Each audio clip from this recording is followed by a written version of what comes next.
subscribe now and press the bell icon. Never miss an update.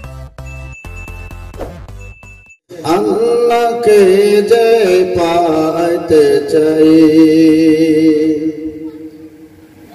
Hazrat ki bhalobase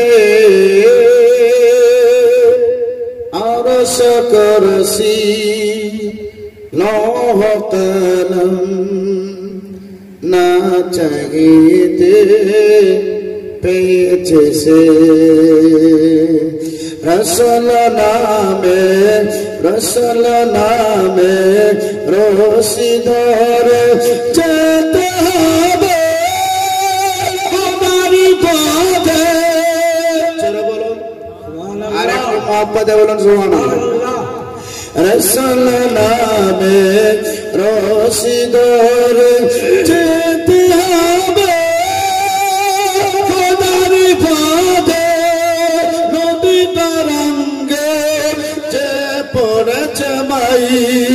নদী তরঙ্গে যে পড়েছে মাই এই দুনিয়া পানে নেমে আল্লাহকে যে পাইতে চাই আল্লাহকে যে পাইতে চাই হযরত কি ভালোবেসে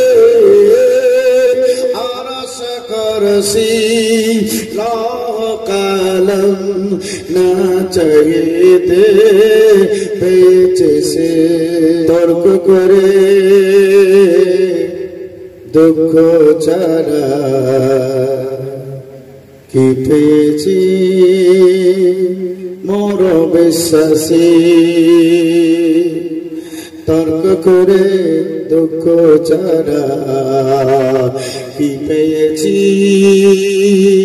মোর বিশ্বাসে এই দুনিয়ার দিবারাত্রি এই দুনিয়ার দিবারাত্রি ঈদ হবে তো মৃত্যু সাথী তুই চাচা সীতা पापी है कोई चाचा सीता पापी है अगम चंद जो दीक हासे अल्लाह के जे पाते चाहिए আমার বাবাজি ভাই সোনালাল কারণ যে তিরমিজি শরীফ দ্বিতীয় খণ্ড এতে থেকে প্রমাণ করছেন ওয়ান আনাস রাদিয়াল্লাহু তাআলা আন ক্বালা ক্বালা রাসূলুল্লাহ সাল্লাল্লাহু তাআলা আলাইহি ওয়াসাল্লাম মান সাল্লা আলাইহি ওয়াহিদা সাল্লাল্লাহু আলাইহি আশারা সালাত এই যে এখান থেকে এই যে হাদিস শরীফ থেকে প্রমাণ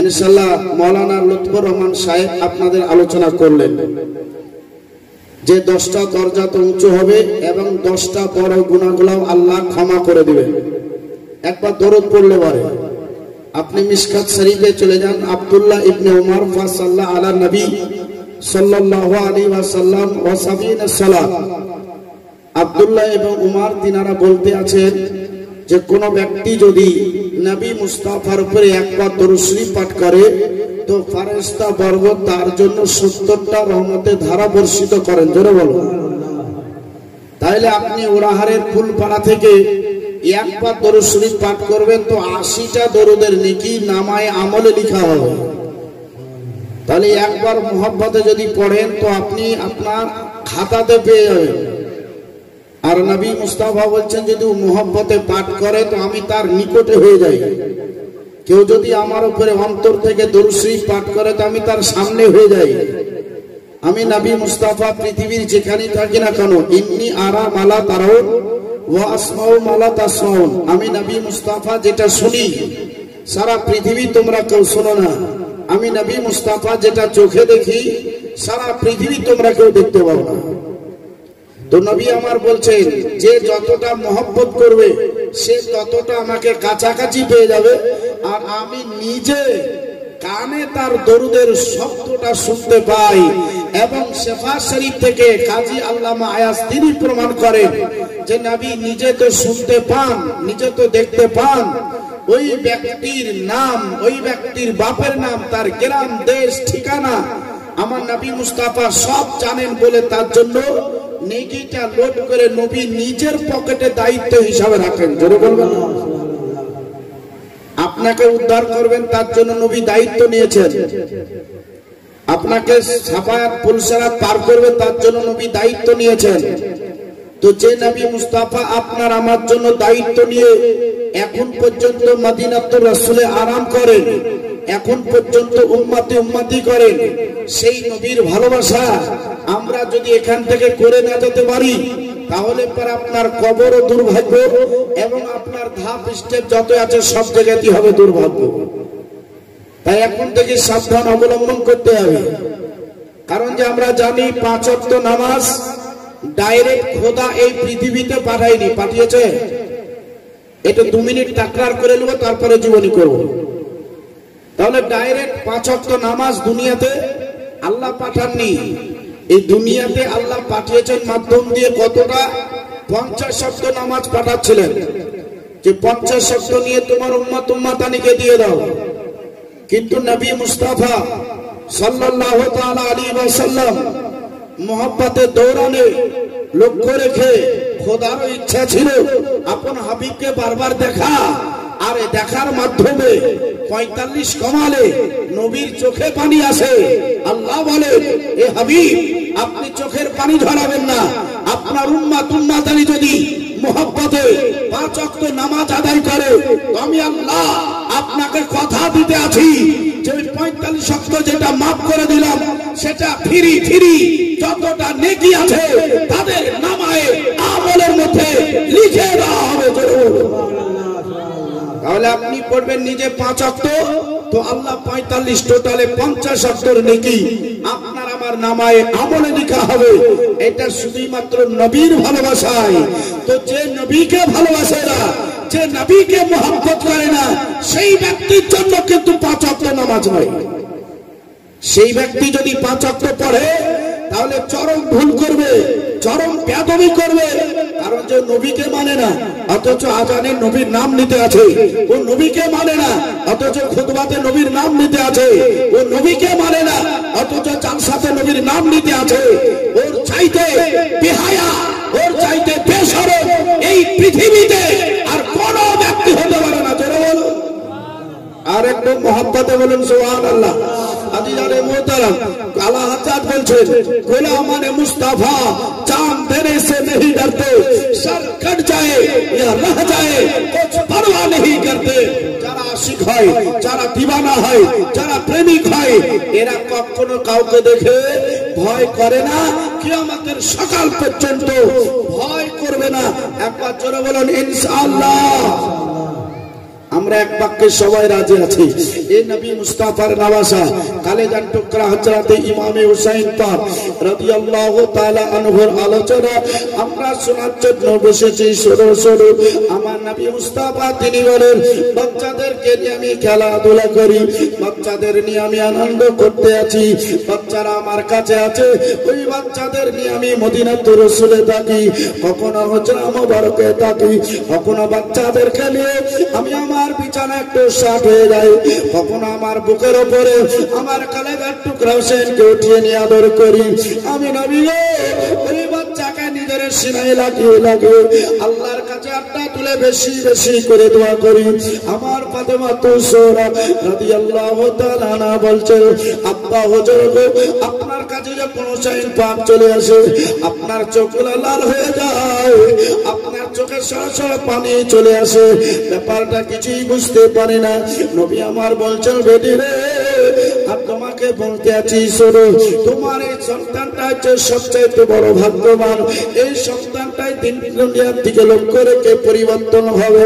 তোমার সন্তানটা আমার যে আল্লাহর কোরআনকে রক্ষা করবে, আল্লাহর দিনকে রক্ষা করবে, আর যে সমস্ত দিনগুলো আছে সেগুলা রক্ষা করবে। ও বেটি ফাতেমা তোমার সন্তানকে আদরে যত্ন করে নিজের কাছে রাখিও, নিজের কাছে সবসময় তাকে যত্ন করে রাখিও। কথাবার্তা এভাবে আলোচনা হয়ে এবার দেখেন ফাতেমা তো জোহরা বলে, আমার সন্তানকে আমি আমার নিজের বাড়িতে নিয়ে চলে যাই। এইভাবে সন্তান আস্তে আস্তে বাপজি বড় হয়।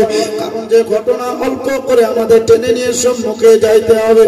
কারণ যে আমরা জানি আমার নবী মুস্তাফা তিনি বলেছেন, বাচ্চারা যখন 4 বছরকার হয়ে যাবে, তোমরা তারতিব মোতাবিক ওই বাচ্চাটার তোমরা বিসমিল্লাহ খানি করো। যেই রকম বিসমিল্লাহ খানি আমার নবী মুস্তাফা নির্দেশ দিয়েছিলেন, ওই বিসমিল্লাহ খানে দেখেন হযরত ইমাম হুসাইন পাকের হয়েছিল, হযরত ইমাম হাসান পাকের হয়েছিলেন। ওই বিসমিল্লাহ খানের তারতিবের কথা নাই আজকে নির্ধারিত বহু সময় অতিক্রম করবে। লক্ষ্য রাখো, কারণ যে নবী আমার বললেন 4 বছর 4 মাস 4 দিন যখন হয়ে যাবে, ওই বাচ্চাটাকে আউযুবিল্লাহ বিসমিল্লাহ করার পরে তখন তার দিকে শিক্ষায় আগাদিত করো। এবার দেখেন বাচ্চি ভাইরা, বাচ্চারা স্কুলে লেখাপড়া করতে আসে গো, ওই বাচ্চাদের একবার ইচ্ছা জাগলো, কয় জাগলো, বাচ্চাদের মনের বাসনা। বাচ্চারা বলতে আছে, ভাই বলে আমরা তো এতদিন ধরে স্কুলে লেখাপড়া করতে আসি, এতদিন আমরা যে লিখতে আছি, লেখা এখানে কার কাম কতটাই ভালো, এগুলো এখন আমরা কিন্তু খবর লাগাইনি। বাইরে তোমায় বলতে আছি, শোনো, তুমি একবার হাতে লিখো আর আমি একবার হাতে লিখে কার লেখাটা সবচাইতে বেশি ভালো, মায়ের কাছে যাওয়ার পরেই দেখে বুঝতে পারবো। একবার বাপজি ভাইয়েরা লক্ষ্য রাখো, কারাত খাতায় ঠিকানা লিখে নিয়ে এবার দেখেন মায়ের সম্মুখে চলে আসলো। আসার পরে মাকে বলতে আছেন, আসসালামু আলাইকুম। কি আপনারা সালামের জবাব দিলেন? আপনারা ভাবছেন জীবনই চলছে তো? সালাম আপনি যেভাবে শুনতে পারবেন, আপনাকে সালামের জবাব দিতে হবে। ওরা মায়ের কাছে এসে সালাম দিল ঠিকই, কিন্তু আমি তো আপনাদের সম্মুখে আলোচনা করছি না, তাহলে আমি যখন বললাম তখন আপনাদেরকে সালামের উত্তরটা দিতে হবে। সালাম দেনেওয়ালা যতটা নেকি পাবে, উত্তর দেনেওয়ালা ততটাই নেকি পাবে। তুমি যখন বাড়িতে আসবে তো বাড়িতে সালাম করবে, বাড়ি থেকে যখন বের হবে তো সালাম করে বের হবে। আচ্ছা, এই ওরাহার ফুলপাড়ার মানুষ, আপনারা বাড়ি থেকে যখন বের হন তো বাড়িতে কোনোদিন সালাম করেন? করেছেন সালাম? কোনোদিন সালাম করেননি? বাজার থেকে যখন বাড়ি ঢুকেন তো সালাম করেননি? কি আশ্চর্য ব্যাপারজি! হ্যাঁ, আপনারা জীবনী শুনছেন, জালসা শুনছেন, অথচ কিছু মুস্তাহাব ভালো কাজ, কিছু নফল ইবাদত এবং কিছু সুন্নাতে পরিণত আছে, সেগুলো আপনারা করেন নাই। আহারে, আজ থেকে জেনে নিন, যখন আপনি বাড়ি থেকে বের হবেন তখন আপনি বাড়িতে সালাম করে বের হবেন। আপনার বিবিকে আপনি সালাম করবেন, বাচ্চারা থাক ওদেরকে সালাম করে আপনি বের হয়ে যাবেন, এরা সালামের জবাব দিবে। আবার বাজার থেকে কাজ সেরে যখন আপনি বাড়ির ভিতর ঢুকবেন তো আবার আপনি সালাম দিয়ে ঢুকবেন। কেউ যদি শুনতে না পায় তো ওই সালামের জবাব ফেরেশতা বর্গরা দিবেন। জোরে বলো সুবহানাল্লাহ। এবং মহিলা, তোমাদের চেষ্টা করতে হবে আপন স্বামীকে সালাম করা, স্বামীর পায়ে কদম বসি করা, স্বামীর হাতে চুমা খাওয়া। কারণ যে বলা হচ্ছে, যদি বিবিগণ স্বামীদের হাতে চুমা খায়, কদম বসি করে, তাহলে জান্নাতের চৌখাটে চুমা পড়ে। জোরে বলো ভাবছি ভাই শোনালাল, একে অপরের কদর যদি না করবে তো ঝামেলা তো বাড়তেই থাকবে।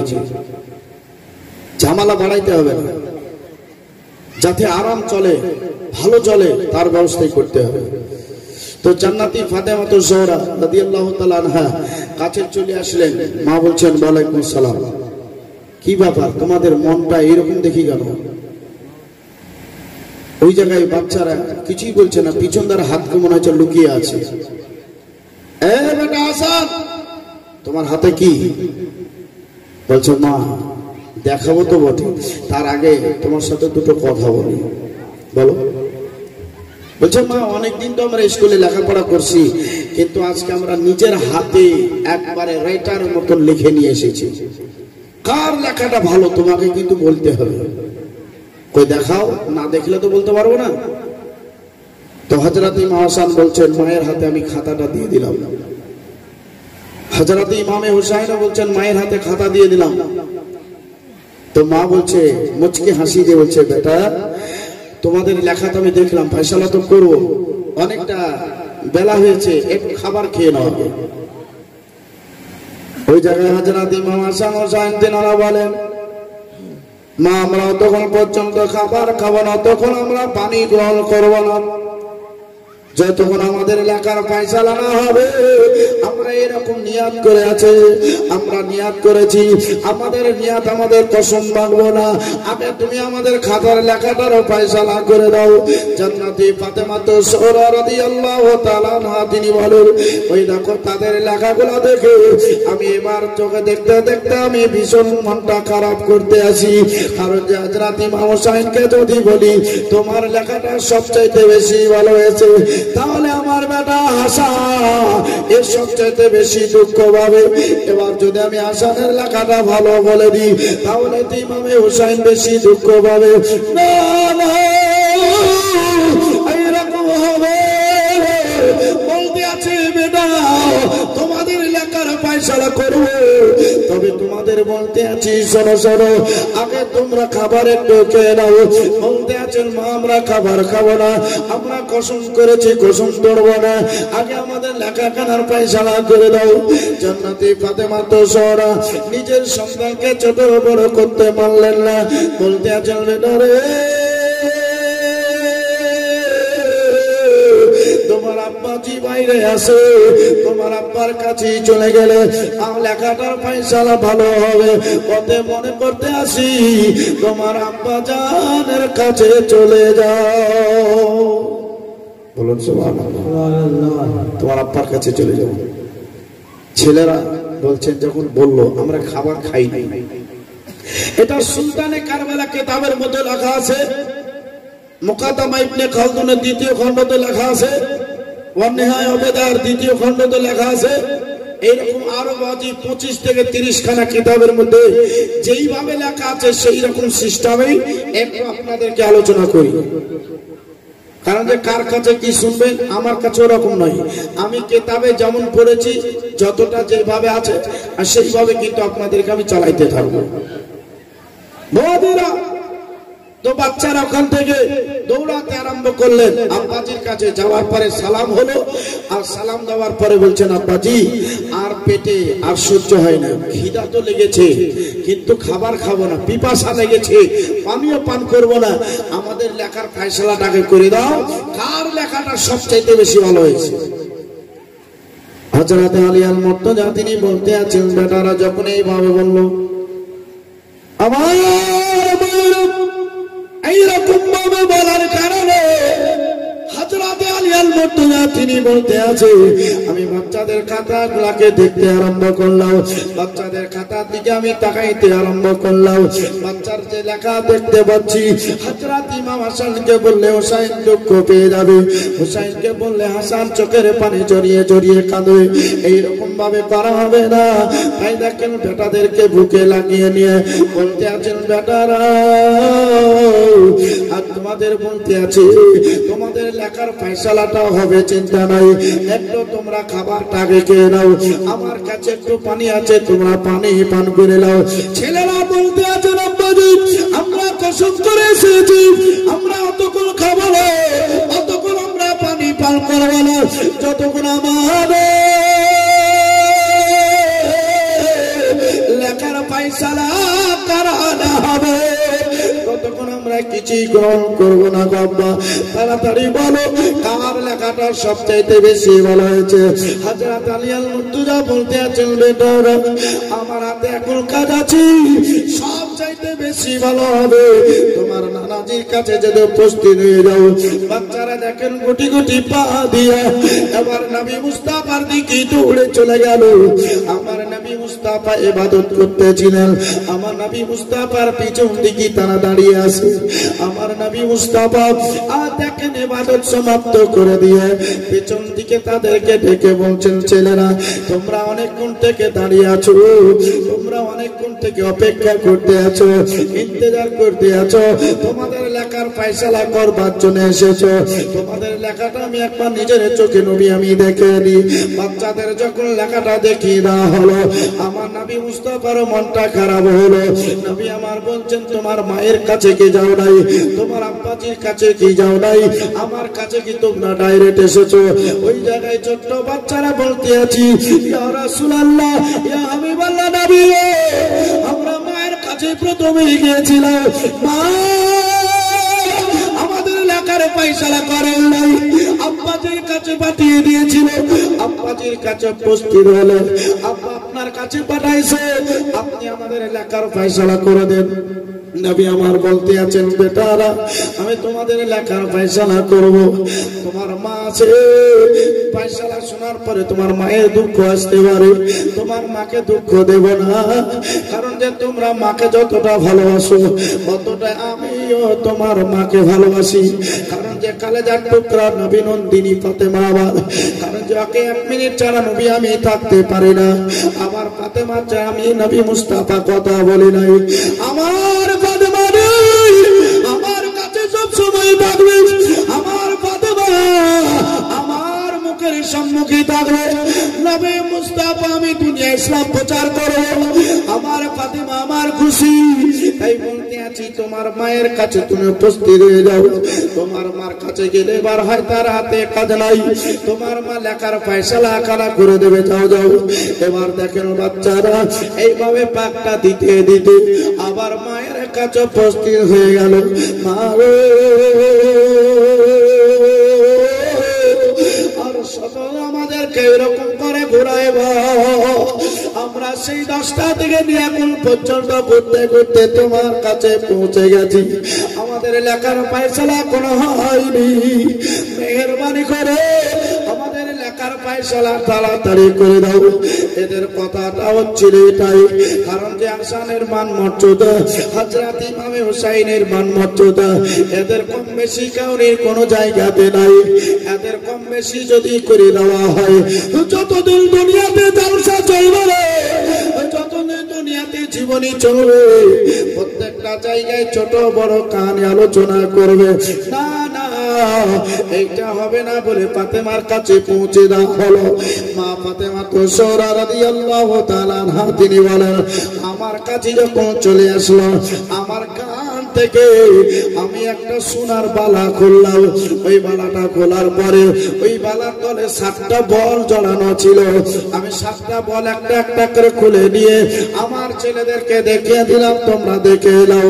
সবাই গন্তি করে দেখলেন 7খানা মতি আছে, 7টা বল আছে। এবার বলছেন বেটারা তোমাদের খাতাগুলা জমিতে পেড়ে দাও, এই বলগুলো আমি আসমানের দিকে ছুড়ে দেব, যার খাতায় যতটা বল পড়বে তার লেখাটাই সবচাইতে বেশি ভালো, বলে সুবহানাল্লাহ, তার লেখাটাই সবচেয়ে বেশি ভালো হবে।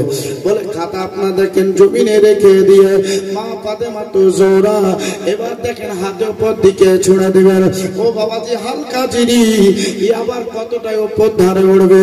আমার আল্লাহ হযরতে জিবরিল আমিনকে বলতে আছে, ও জিবরিল দেরি করবার নাই, তাড়াতাড়ি রে,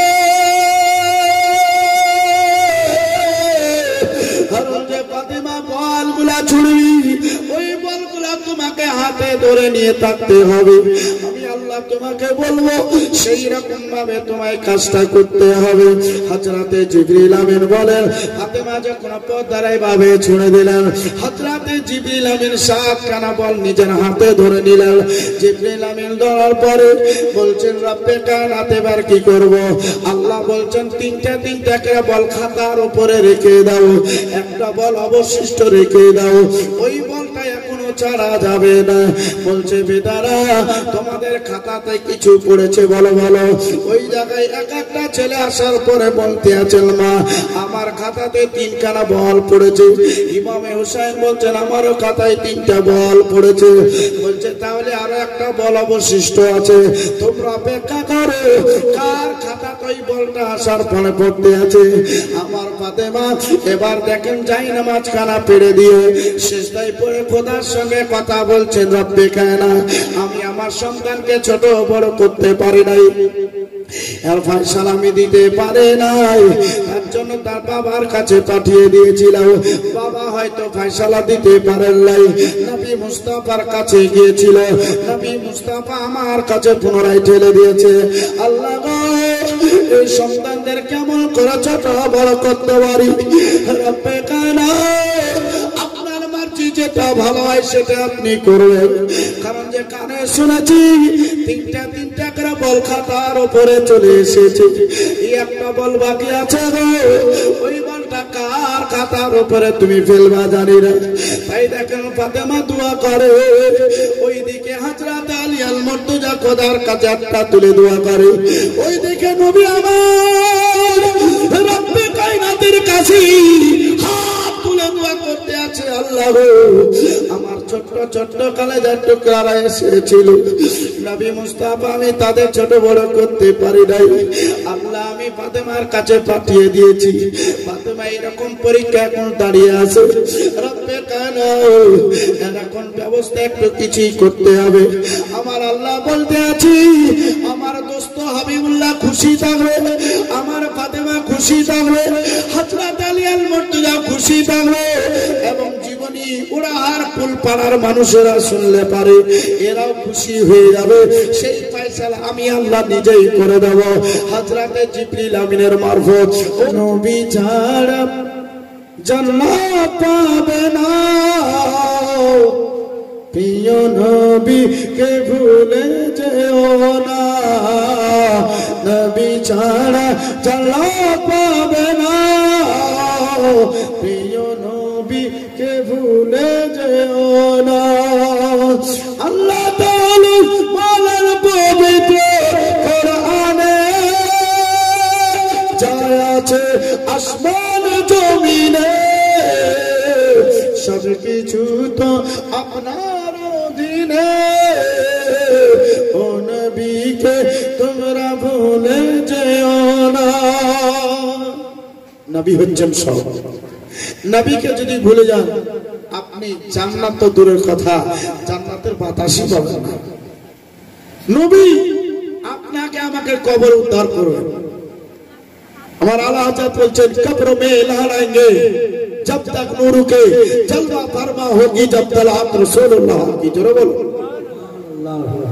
যখন আপনাকে ওনার কবরস্থানে দাফন করা হবে, তো আপনার কবর থেকে নবী মুস্তাফা আতারে মানওয়ার, সেখানে একটা নূরের রাস্তা ঠিক করে দেওয়া হবে।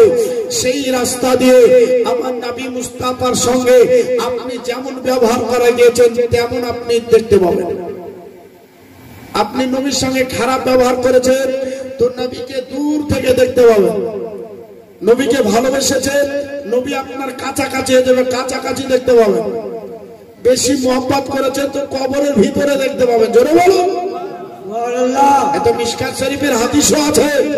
আজিজানে মোহতারাম, তো উপস্থিত বাবাজি, যারা কবরে নবীকে চিনতে পারলো সেই ব্যক্তি হচ্ছে জান্নাতি। জান্নাতি যে ব্যক্তি নবীকে কবরে চিনতে পারলো না, ও ব্যক্তি হচ্ছে পাকা জাহান্নামী। ওকে জাহান্নাম জানতে যদি কেউ সন্দেহ করে, সেই ব্যক্তিও জাহান্নামে যাবে। বাবাজি ভাইরা, তাহলে সাবধান অবলম্বন করতে হবে। তাহলে লক্ষ্য রাখো, অবশ্যই হযরতে ইমাম হাসান হোসাইন পাক বলতে আছেন, তিনটা করে বল এসেছে, একটা বল কিন্তু এখন অবশিষ্ট। ছোট্ট ছোট্ট বাচ্চারা হাত উঠে আল্লাহর কাছে দোয়া করে। আমার ওই জায়গায় হাতটা তুলে রব্বে কায়নাতের কাছে দোয়া করতে আছে। আল্লাহ গো, আমাদের খাতায় তিনটা তিনটা করে বল চলে এসেছে। আল্লাহ গো, যদি তুমি আমায় বড় করো, আমার ভাইকে ছোট করে দাও, তাহলে তো ভাইয়ের মনটা খারাপ হবে। ওই জায়গায় আসাল বলতে আছি, আল্লাহ তুমি আমার খাতায় যদি বলটা দিয়ে দাও, তাহলে হুসাইনের মনটা খারাপ হবে। আপনি কেন কেউ যখন এইরকম ভাবে বাসা এখনো প্রকাশ করেনি, আল্লাহর কাছে সেইভাবে তারা দোয়া করতেছিলেন। আমার আল্লাহ বলতে আছেন, জিবরিল বলতে আছে, দেখো দেখো, আমি সবাইকে খুশি রাখার জন্য আপনার জীবনী যতদিন চলবে ততদিন এলাকার মানুষদেরকে খুশি রাখার জন্য, আসমান জমিনকে খুশি রাখার জন্য, ফারিস্তা বর্গদেরকে আনন্দ দিবার জন্য আমি আল্লাহ পাক রব্বুল আলামিন তোমায় বলতে আছি। এবার দেখেন ওই কিতাবের মধ্যে দুটো বাজে কথায় লেখা, বলতে আছে একটা জান্নাত থেকে নিয়ে আসা হলো, আবার কেউ বলছেন বলটাকে আদা আদি জিবরিল আমিন কেটে দিলেন। ও বাপজি ভাইরা, বলানুক বা কাটাও যাই করুক না কেন, একবারে দেখেন সমান ভাবে বাচ্চাদের খাতার উপরে লিখে দেওয়া হয়েছে। বাচ্চারা দৌড়ে গিয়ে মাকে বলতে আছে, মা বলে আমাদের খাতায় এই দেখো 3.5 খানা বল পেয়েছি। হযরত ইমাম হুসাইন বলতে আছেন আমিও পাইছি। এই কথাটা বলায় ফাতেমা তুসরা রাদিয়াল্লাহু তাআলা আনহা আপন বাচ্চাদেরকে সিনায় লাগিয়ে নিয়ে বেশি বেশি করে চুমা খেতে আরম্ভ করলেন। ফাতেমা বলতে আছেন, আল্লাহ গো, এইরকম যদি পরীক্ষা না করতাম তাহলে পারতো কি হতো সেটা পরের কথা। ওই বাচ্চারা দেখেন বড় হয়েছে গো। আমার নবী মুস্তাফা ফাতেমাকে ডেকেছেন, ও বেটি ফাতেমা তুমি আমার কাছে এসো। ফাতেমা নবী মুস্তাফার কাছে গেলে পারে আমার নবী বলছেন তুমি কানটা একটু লাগিয়ে দাও। আমার ফাতেমা কানখানা লাগিয়ে দিলে, আমার নবী মুস্তাফা কথা বললে আমার ফাতেমা চোখে দেখেন পানি চলে আসলো। আমার ফাতেমা সেখানে কাঁদতে আরম্ভ করলেন। আমার ফাতেমার চোখে পানি গো। মায়েরা জিজ্ঞাসা করতে আছেন, ও বেটি ফাতেমা কিসের জন্য তুমি চোখের পানি জড়িয়ে জড়িয়ে কাঁদো, কিসের জন্য কাঁদতে আছো বলো। ওই জায়গায় ফাতেমা এখনো কোনো কথাবার্তায় কিছুই বললেন না। আমার নবী ডাকার পরে বলতে আছে, বেটি রে আমার তোমার কানটা আমার মুখের কাছে লাগিয়ে দাও। মুখের কাছে যখন লাগিয়ে দাও আমার নবী মুস্তাফা বললেন, মুচকি মুচকি আসতে আরম্ভ করলেন। বলছেন, বেটি রে কিসের জন্য তুমি কাঁদলে হাসলে একটু বলো বলো। আমার ফাতেমা বললেন, সময় আসলে সব জানতে পারবেন। আমার নবী মুস্তাফা সাল্লাল্লাহু আলাইহি ওয়াসাল্লাম ওখান থেকে মাঝি বিদায় নিয়ে ফাতেমা নিজের বাড়িতে আসে। কারণ ফাতেমা তিনি বলে, আমি আমার টাইম মোতাবেক একটা একটা করে কাজ করতে আরম্ভ করলাম। নিজের হাতে চাকরিটা ঘুরাই ঘুরাই আমি আটাগুলোকে বের করে দিয়ে সেগুলাকে সেরে সেরে আমি রুটি তৈরি করতে আরম্ভ করলাম। আলিয়াল মুর্তজা বলতে আছেন, ব্যাপার কিছু বুঝতে পারি না। বলছে, সময় আসলে আপনাকে সবকিছুই জানিয়ে দেওয়া হবে। এবার দেখেন মা রুটি তৈরি করে শুকাতে দিয়ে দেওয়া হলো, জামা কাপড় গুলাকে পরিষ্কার করা হলো, বাড়িঘর সব পরিষ্কার করে দেওয়া হলো। মজি যেই রকম দরকার ছিল সেই রকম ফাতেমা করে দিলেন। আমার ফাতেমা আলিয়াল মুর্তজাকে ডাকতে আছে, বলে সামনে আজকালের মধ্যে পবিত্র রমজান মাসের চাঁদ উঠবে। ওই চাঁদটা উঠলেই তো আমার হায়াতটা একবারে খুব নিকটে। আমার নবী মুস্তাফা বেটি ফাতেমাকে বলেছিলেন, ফাতেমা আমি রমজান মাসের 3 তারিখে আমার কাছে তোমায় নিয়ে নেব, অর্থাৎ 3 তারিখে তোমার ইন্তেকাল হয়ে যাবে। ও মুসলমান শোনে, এই কথাটা যখন নবী আমার জানাইছে, বলছেন স্বামী গো, বলে রমজান মাসের চাঁদ উঠে যাবে। ওই রমজান মাসের চাঁদ আসলে আমাকে আর বেশি দিন তোমার কাছে পাবে না, অর্থাৎ আমার ইন্তেকাল হবে। আমার আব্বা হুজুর বলে দিয়েছে আমি রমজান মাসের 3 তারিখ ইন্তেকাল করবো। স্বামী তোমাকে ছেড়ে আমাকে চলে যেতে হবে, আমার হায়াত বেশি নাই, মনটা খারাপ করো না। বাইরে যাওয়ার পরে তুমি কাউকে বলবে না, কাউকে যাওয়ার পরে এটার কথাবার্তা আলোচনা করবে না। স্বামী আমার ছোট্ট ছোট্ট বাচ্চারা আছে, ওই বাচ্চাদের কতই না কষ্ট হবে স্বামী গো, আমি তার জন্য খাবারের ব্যবস্থা করে রাখছি গো। সকালবেলায় তাদেরকে পানিতে ভিজিয়ে ভিজিয়ে খাওয়াই দিয়ে আপনি একটু খেয়ে আপনি কাজ করতে গেলে আবার পুনরায় বৈকালে খবর নিয়ে তারপরে ঘুমাইবেন। স্বামী আমার 11 বছরকার বেটি, যার নাম হচ্ছে হযরতে জাইনাব খাতুন, এই জাইনাব খাতুন সবকিছু সামাল দিতে পারবে না। এরা 8-9 বছরকার বাচ্চা গো, কেউ বলছেন 7-8 বছরকার বাচ্চা আছে। সবচাইতে আশ্চর্য কথা হচ্ছে এটাই, আমার ফাতেমার কোলে একটা 2 বছরকার বেটি, যার নাম হচ্ছে কৌশল। আপনার বুকের স্থানে 12 পান করা মানুষ হয়, আপনার দেখেন বাড়িতে আছে। এবার দেখেন স্বামীকে একটা একটা করে সবকিছু ওসিয়তনামা করতে আরম্ভ করলেন। স্বামী গো, আমার মাগরিবের সার মাঝামাঝি ইন্তেকাল হবে, আপনি একবারে চোখের পানি জড়াইয়া কাঁদবেন না।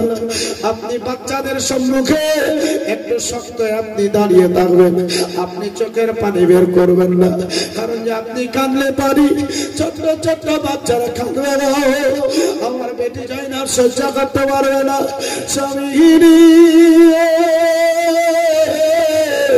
আপনাকে বলতে আছি, আমার ইন্তেকাল হলে আমাকে কেউ যাতে গোসল না করাই, কোনো মহিলাকে খবর দেওয়া হবে না, আপনি কাউকে জানাবেন না। যখন আমার ইন্তেকাল হবে ভারী রাতের দিকে আমার লাশটাকে উটের উপরে তুলে নিয়ে উটটা যেই জায়গায় বসে যাবে গো, সেই জায়গাতে আমার কবর তৈরি করে আমাকে দাফন করে দিও। পুরাহারের পোলপাড়ার মানুষদেরকে জানতে দিও না, কারণ যে মানুষ মারা গেলে মসজিদের মাইকে এলান করে দেওয়া হয়, বেটা ছেলে বেটি ছেলে যাই হোক না কেন সারা এলাকার মানুষেরা খবর পেলে ছুটে ছুটে চলে যায়, তার চেহারা কানাকে দর্শন করে। অনেকজন অনেক ধরনের কথাবার্তা বলে, এত সুন্দর নারী রে কিসের জন্য আবার এরকম করে আত্মঘাতী করলো, কেন এরকম করে মরলো, বিভিন্ন সমালোচনা সেই জায়গাতে হয়। আমার ফাতিমা বলতে আছেন স্বামী, কারণ যে আমার খবর কেন যদি আপনি করে দেন, তাহলে পরে এলাকার মহিলা পুরুষ সবাই কিন্তু দেখার জন্য আসবে, আপনি কোন পুরুষকে মানা করতে পারবেন না। আর খোদার কসম করে বলি, আমি দুনিয়াতে যতদিন আছি ততদিন আমার চেহারা কোন ফেরেশতা বর্গরাও দেখতে পাইনি। জোরে বলুন আল্লাহু আকবার। ফেরেশতা বর্গরা পর্যন্ত দেখতে পাইনি। এই ফাতেমা আপনার কাছে আসছে করেছে, আপনি গোপন ভাবে আমাকে নিয়ে গিয়ে দাফন করে চলে আসবেন।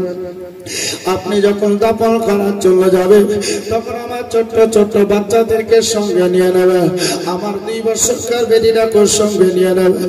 আমার বেটিটার সবচাইতে বেশি কষ্ট হবে গো, আমার ছোট্ট ছোট্ট বাচ্চাদের সবচাইতে বেশি কষ্ট হবে গো, সবচাইতে বেশি কষ্ট আমার বেটি চাই না বের হবে। সব সারা রাত্রি কথাবার্তা আলোচনা করে এবার দেখেন ফজরের নামাজটা পড়ে নিলেন সকাল বেলায়। এবার দেখেন বড় বেটি জাইনাবকে ডাকলেন, বেটি রে একটু আমার কাছে এসো দিদি, একটু মোহাম্মতে সিনাই লাগিয়ে তোমায় একটু আদর করি। মা এইরকম ভাবে আদর করতে আছে, ব্যাপারে কোনো কিছুই বুঝতে পারি না। এবার দেখেন মায়ের কাছে যখন চলে গেল, মা দেখেন সিনাই লাগে, বেশি করে মাথায় হাতটা বলে আদর করে, কখনো কপালে চুমা খায়, কখনো গালে চুমা খায়, কখনো আপনারা দেখেন সিনাই লাগে, কতই আদর করে। ওই জায়গায় যায় না বলতে আছেন, মা এইরকম করে আদর করতে আসো, আর তোমার চোখে কেন পানি ঝরছে এখনো বুঝতে পারি না। বলছে বেটি রে, আমার হাতে কিন্তু আর 3 দিন সময় আছে, 3 দিন পরে আমি মারা যাব, 3 দিন পরে আমায় তুই রেখে আজ তোমাদের রেখে আমি চলে যাব, একবারে না ফেরার দেশেই চলে যাব। হাজার চেষ্টা করলে আমাকে আর পাবে না, আমার জবান কিন্তু তোমাদের সম্মুখে আর আসবে না, আমার ইন্তেকাল হবে রে। তাই তোমাকে বলতে আছি বেটি, কারণ যে বাচ্চাদের সবচেয়ে বেশি কষ্ট হবে, হযরত উম্মে কুলসুমের কষ্ট হবে, মায়ের মতন আদর দিয়ে তাকে একটু মানুষ করিও, আর ছোট্ট ছোট্ট ভাইদেরকে মায়ের মতন আদর দিয়ে একটু মানুষ করিও। দেখো তাদের জন্য খাবার পানির একটু ব্যবস্থা করো। বেটি রে, আমার হাসান হোসেনের একটা অভ্যাস, এদের দুপুর বেলায় যখন ঘুমাবার ব্যবস্থা করি, তাদের বিছানায় সাত করে দিয়ে আল্লাহর পবিত্র কোরআন যখন পড়তে শুরু করে দিই, বাচ্চারা চোখটা বন্ধ করে ঘুমিয়ে যায়। আবার বাচ্চাদেরকে জাগাতে গেলে আমার নবী মুস্তাফার নামে দরুদ শরীফ পাঠ করে করে তাদেরকে আবার জাগাইতে হয়। ও বেটি যাই না রে, তাদেরকে ওই রকম কোরআন পড়ে ওই রকম দরুদ পড়ে পড়ে তাদের মহব্বত ভালোবাসা দিও। এই কথাবার্তা সবকিছু ভুলে দেওয়া হলো। বলে বেটি মনটা খারাপ করো না, চিন্তা করো না, সঙ্গে তোমার আব্বা যে আছে মন খারাপ করবে না। এই দেখেন বাবা সবাইকে সব কথাবার্তা বলে দেওয়া হলো। এবার রমজান মাসের 3 তারিখ চলে আসছে। হযরত আলী আল মুর্তজা বাইরের দিকে গিয়েছে, বাইরের লোকেরা জিজ্ঞাসা করছে, নারী কোনদিন তোমার মনটা খারাপ করতে দেখিনি, কিন্তু আজকে তোমার মনটা এরকম খারাপ করো। আলী আল মুর্তজা কিছুই বলেন নাই, শুধু মাত্র চোখের পানিগুলাকে মুছিয়ে নিয়ে বহুতের সামনে এগিয়ে চলে যাই। হযরত আলী আল মুর্তজা বলছেন, আর একদিন সময় আছে, আর 12 ঘন্টা সময় আছে। আমার ফাতেমা আমার কাছ থেকে একা চলে যাবে, আমার বুকটাকে খালি করে দিয়ে চলে যাবে। আমি আলী আল মুর্তজা দুনিয়াতে কেমন করে থাকবো? এই নিয়ে দেখেন বাজে ভীষণ কথাবার্তা ভিতরে আলোচনা করে। হযরত আলী আল মুর্তজা তিনি বলে, আমি বাড়ির ভিতরে চলে এলাম, আর আসরের পর থেকে বাইরে বের হয়নি। মাগরিবের নামাজটা বাড়ির ভিতরে আদায় করলাম। এবার দেখেন বাড়ির ভিতরে আসে আমার ফাতেমা গোসল করে নেওয়ার পরে, মায়েরা গো, যে কাপড় পরতাই সে কাপড় আমার ফাতেমা নিজেই পরে নিয়ে, এবার দেখেন শামসাদ কাঠের খাটের উপরে আমার ফাতেমা শাট হয়ে ঘুমিয়ে গেছে। আমার নবীর নামে জোরে জোরে দরুদ পাঠ করতে আছে, জোরে নবীর নামে দরুদ শরীফ পাঠ করতে আছে, চোখটা শুধু বন্ধ করে আছে গো। আচ্ছা, জান কবজ করনে वाला ফেরেশতার নাম কি? কি নাম? জান কবজ করার নাম কি? ইজরাইল ফেরেশতা। আপনার আজরাইল বলেন, বাবাজি জাবার দিয়ে বলবে না জের দিয়ে বলবে? ইজরাইল। 4টা ফেরেশতারে জের দিয়ে নাম আছে বাবা।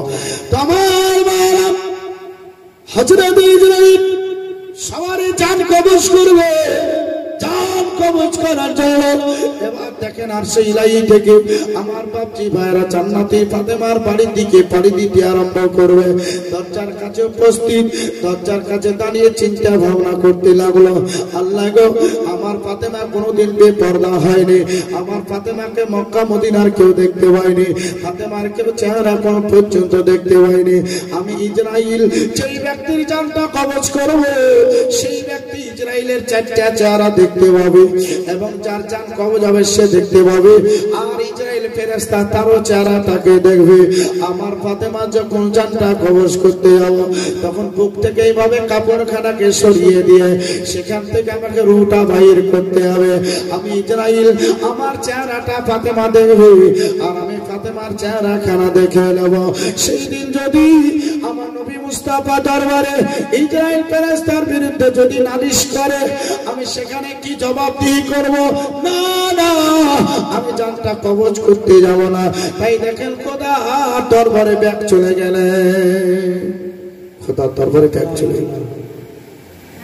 আল্লাহ বলছে জান কবজ করলে, জান কবজ হলো, জান কবজ হলো। তো এখানে কি আল্লাহ দেখতে পেলেন না? বাপ পেল না, পেল না। কারণ যে কিছু গায়ের মুকাল্লিদ আছে, এরা বলছে যে নবী কিছুই করতে পারে না, নবী দেখতে পায় না, নবী তারায় কোনো কাজ সফলতা হয় না, এইরকম অনেক কথাবার্তা তারা বলে না, বলে থাকে। আমার বাপজি ভাই গায়েবে খবর, তো এখানে ইজরাইল গেল, তো ইজরাইলকে জিজ্ঞাসা করা কি দরকার ছিল? আল্লাহ তো দেখতেই পাচ্ছেন। বাবাজি এটা নয়, দলিলকে পাকা পুক্তা করার জন্য তাকে বাবাজি পুনরায় জিজ্ঞাসা করে নেওয়া। আচ্ছা, আপনাদের এখানে তো প্রাইমারি আছে নাই? গ্রামে স্কুল আছে বাবা, এমএসকে স্কুল আছে। মাস্টার আসার পরে বাচ্চাকে জিজ্ঞাসা করছে আম বানান কর, তার মানে কি তাই মাস্টার বিনা আমে চাকরি পেল আর বাচ্চার কাছ থেকে শিখে নেবে? তাই হয়? ভুল কথা। বাপজি ভাই শোনালাম, তো আল্লাহ জিজ্ঞাসা করলেন, ইজরাইল বলছে না আমি জান কবজ করি না, আমি ঘুরে চলে এসেছি, আমি আর যাবো না। আপনার মেলা ফেরেশতা আছে, ওদেরকে পাঠিয়ে দেন। আর আল্লাহ বলছেন আমি তো পবিত্র কোরআনে ঘোষণা করেছি, আওয়াজ আলো হা মউত 1 সেকেন্ড আগে হবে না, 1 সেকেন্ড পরও হবে না। নবী আমার বলেছেন মাগরিব আর এশার দরমিয়ানি অবস্থায় তার জান কবজ হবে, মাঝামাঝি টাইমে জান কবজ হবে। আল্লাহ রাব্বুল আলামিন ইসরাইলকে বলছে সব স্টপ করে দাও, যতক্ষণ সময় না হয়। সবকে স্টপ করে হয়েছিল। যেরকম মেরার জন্য নবী স্টপ করেছিলেন, সেটা 27 বছর কেটেছিল। জীবনে শুনেছেন আপনারা? 27 বছর কেটেছিল। আমার বাবাজি ভাই, সেটাকে সব দাঁড় করে দেওয়া হয়েছিল। ওই টাইমে যারা ছিলেন তিনারা এক ঘুমে 27 বছর পার করে দিয়েছে। জোরে বলো মানে যত রকম ছিল পৃথিবীতে, আমরা যেমন সব রকম আছি, তখনও তো বাবাজি ছিল মানুষজন। তো ওই রকম ভাবে বলা হচ্ছে যখন মেরাজ হয় ওই মেরাজের টাইমে যখন সবকিছুকে আপন কক্ষপথে দাঁড় করে দেওয়া হয়, সেই দাঁড়িয়ে দাঁড়িয়ে 27 বছর কেটে গিয়েছে। দাঁড়িয়ে দাঁড়িয়ে আমার বাবাজি ভাই শোনালাম, এইরকম ভাবে দাঁড় করে দেওয়া হলো। কারণ যে ইসরায়েল তো ঘুরে চলে আসছে, সব দাঁড়িয়ে গেছে। আমার আল্লাহ বলছেন, জিবরিল যাও, তুমি যান, কবজ করে যাও। জিবরিল আমিন বলছেন, আমি পারবো না, তাড়াতাড়ি গিয়ে জানটা তুমি কবজ করে আসো। মিকাইল বলছেন, আল্লাহ আপনি আমাকে মাপ দেন। ইসরাফিল রে, তুমি আমার ফাতেমার জানটা কবজ করে এসো। ইসরাফিল বলছেন, আল্লাহ আমাকে মাপ দেবেন। ওরে তোমার ফেরেশতারা তোমরা যাও যাও। দেখেন কেউ যখন যেতে রাজি হলো না, বাবাজি কোন ব্যক্তি যখন রাজি হলো না, কোন ফেরেশতা বরকরা যখন রাজি হলো না, আমার আল্লাহ মহান আল্লাহ বলতেছেন, শোনো শোনো ফেরেশতা বরকরা, এই হুরিরা আসমান জমিনে তোমরা সবাই সাক্ষী দিয়ে যাও। কোরআনের তাফসীরের রুহুল বায়ান 3 নম্বর পারা থেকে প্রমাণ হচ্ছে বাবা, আল্লাহ বলছে আমি আমার কুদরতি হাতে আমি জান্নাতি ফাতেমার জানটা কবজ করে নেব। এবার ফাতেমা দেখেন আরাম করছেন, আমার আল্লাহ কুদরতি হাতে আমার ফাতেমার জানটা কবজ করলেন। সকলে পড়ুন, ইন্না লিল্লাহি ওয়া ইন্না ইলাইহি রাজিউন।